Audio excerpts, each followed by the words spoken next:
하나님 말씀 민수기 12장입니다. 1절에서 3절입니다. 민수기 12장 1절에서 3절까지 제가 읽습니다. 모세가 구수 여자를 취하였더니 그 구수 여자를 취하였으므로 미리암과 아론이 모세를 비방하니라. 그들이 이르되 여호와께서 모세와만 말씀하셨느냐 우리와도 말씀하지 아니하셨느냐 하며 여호와께서 이 말을 들으셨더라. 이 사람 모세는 온유하니 지면의 모든 사람보다 더하더라. 아멘. 아멘. 오늘 하나님께서는 당신이 지도자로 세웠던 모세를 가리켜 이 땅에 이 세상에 그 당시를 얘기하고 지금도 포함할 수 있겠지만 여하튼 당시에 모세는 가장 온유한 자다, 가장 온유하다 이렇게 그를 말씀하십니다. 근데 우리가 모세를 잠깐 생각해 보면 모세가 온유했던가라는 생각을 해보게 되죠. 온유란 말을 지난번에 우리가 잠깐 나누었던 것처럼 자기의 마음이 깨진 거예요.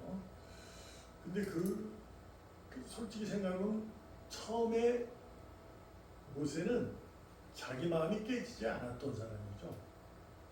그는 왕자였잖아요, 애굽에.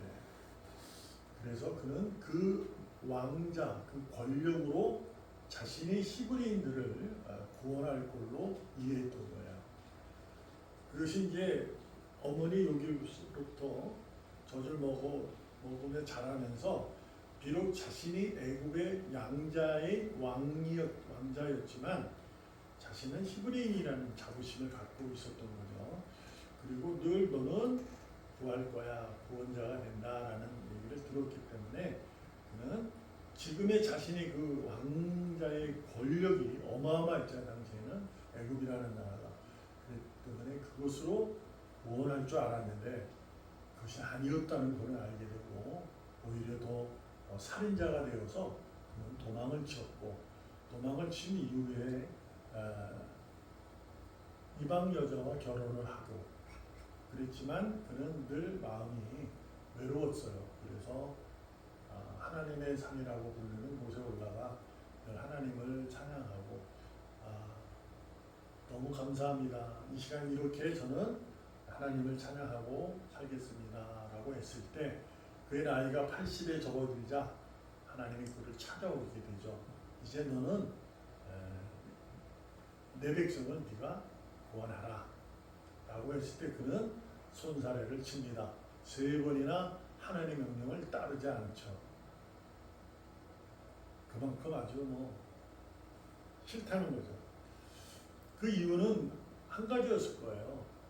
40살 때 그가 권력 있고 힘 있을 때 구원을 못했는데 이제 다 노인이 되었는 80이 되어서 어찌할 수 있을까라는 생각이 있었을 거예요.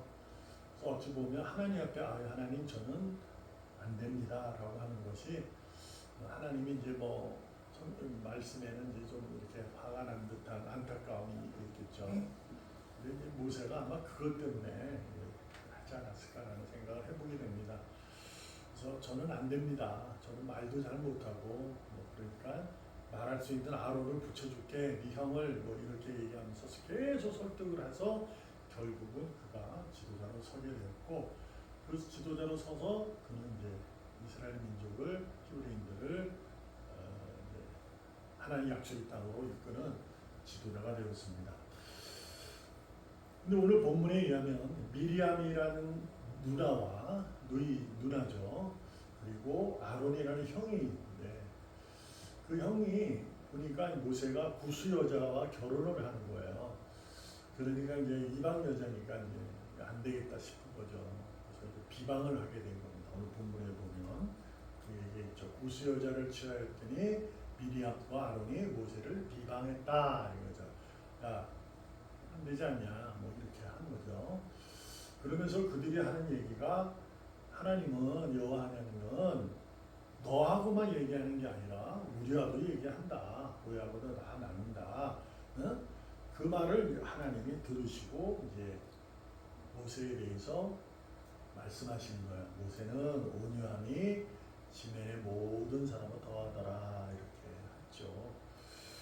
그래서 이 말씀을 하신 이유를 우리가 오늘 찾아보는 거예요. 여러분과 제가 미리암과 아론이 이제 하나님부터 벌을 받잖아요. 질병이 걸리게 되죠. 그렇지만 이제 모세는 에게 그렇게 얘기를 했다는 거. 그다음 미리암과 아론도 버렸다는지 버리지는 않습니다. 똑같은 하나님의 자녀이기 때문에. 그래서 이제 한번 생각해 보려는 건데 온유하다는 말을 오늘 생각해 보면 말씀드렸던 것처럼 자기 마음이 깨진 사람이에요. 그래서 지난주에 우리가 이야기 나눈 것처럼 심령이 가난한 자를 온유하다 이렇게 얘기하는 거예요. 온유한 자는 마음이 깨진 거예요. 그러니까 모세는 그럴 수밖에 없었죠. 자기 권력이 있을 때 그 힘으로. 그런데 오랜 40년 동안 생활하면서 목장 이렇게 목축을 하면서 그저 그냥 아무 힘 없는 노인으로 살아가면서 점차적으로 이제 자기가 그냥 나는 하나님 믿고 찬양하고 그냥 끝내 이렇게 사는 거죠. 그때 하나님 부르시게 된 거죠. 그때 손사래를 친 거는 겸손이 아닌가 싶어요. 나는 이제 안 됩니다. 그러나 뒷편을 보면 노인인데 내가 뭘 하겠어요? 이런 마음이 있었을 거예요. 하나님이 계속 설득을 해서 오게 된 겁니다. 그래서 그는 이제 마음이 온전히 깨졌어요.